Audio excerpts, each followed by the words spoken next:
I've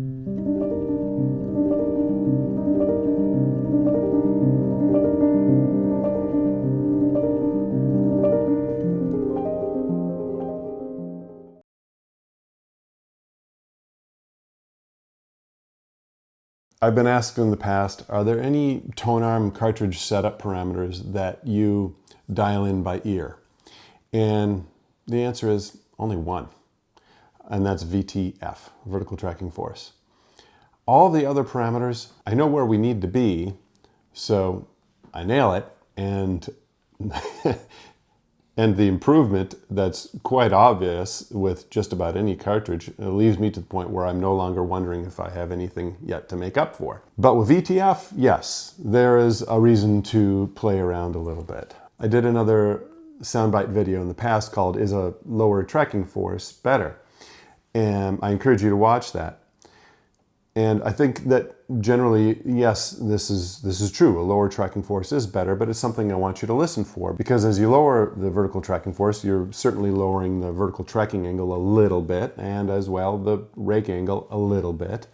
And you're also changing the position of the coil in the magnetic flux field a little bit. There's multiple variables changing, which is why I say, well, this is really the only one that you can do by ear, because we cannot implement tracking force independent of those other things I just mentioned.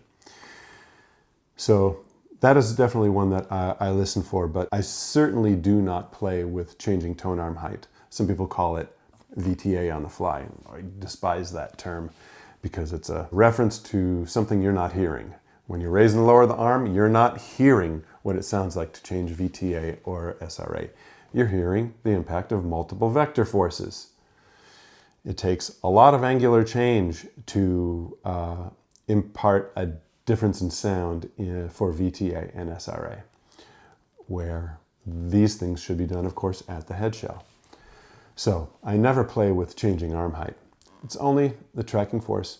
We know where anti-skate's supposed to be, 10% of your skating force. I suppose the only other thing I might mention is that if you haven't had an analysis with me and you want to correct for your zenith error, stylus yaw, as it's appropriately called, well, then you could use the Wally Zenith as your tool to listen for the correction of that error.